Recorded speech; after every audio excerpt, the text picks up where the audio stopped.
Why is Netanyahu going after Iran? It's not just about nukes. There's a bigger regional game at play, let's break it down. On June 13th, Israel kicked off Operation Rising Lion. We're talking coordinated airstrikes targeting Iran's nuclear sites, missile bases, military leaders, and even state TV.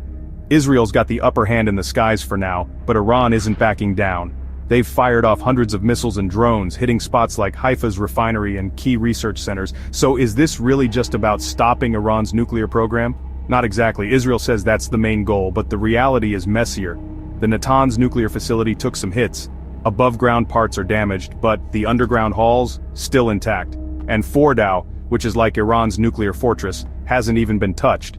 The International Atomic Energy Agency says centrifuges at Natanz were hit, but the core underground operations are still going strong. So what's Netanyahu really after? Here's the first option: regime change. His public statements have ramped up.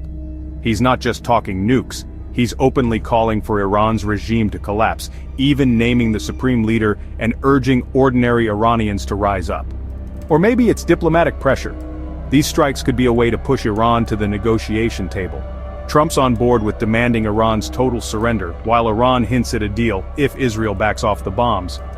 Why does this matter for the region? Israel's strikes are shaking up the power balance in West Asia, weakening Iran's influence and boosting Israel's. Trump's support only amplifies that, but there's a risk here. If Israel acts alone or doesn't go all the way, it could radicalize Iran, destabilize the region, and set off chaos like we saw after Iraq and Libya. Can Israel win this solo? They have air superiority, sure, but Israel doesn't have the bunker-busting bombs needed to take out those deep underground nuclear sites like Fordow. For that, they'd need US military muscle. And Trump's still on the fence about stepping in directly. Then there's Netanyahu's own pressure cooker at home. This campaign will shape his legacy.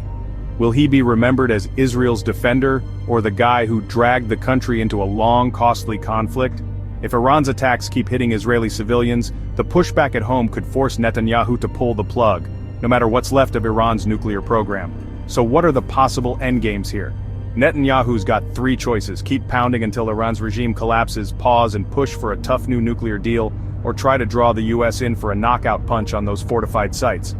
Bottom line, Netanyahu's not just chasing bombs. He's trying to reshape the Middle East's power balance. Whether he acts alone, secures a deal, or brings America in, it's going to define the region's future.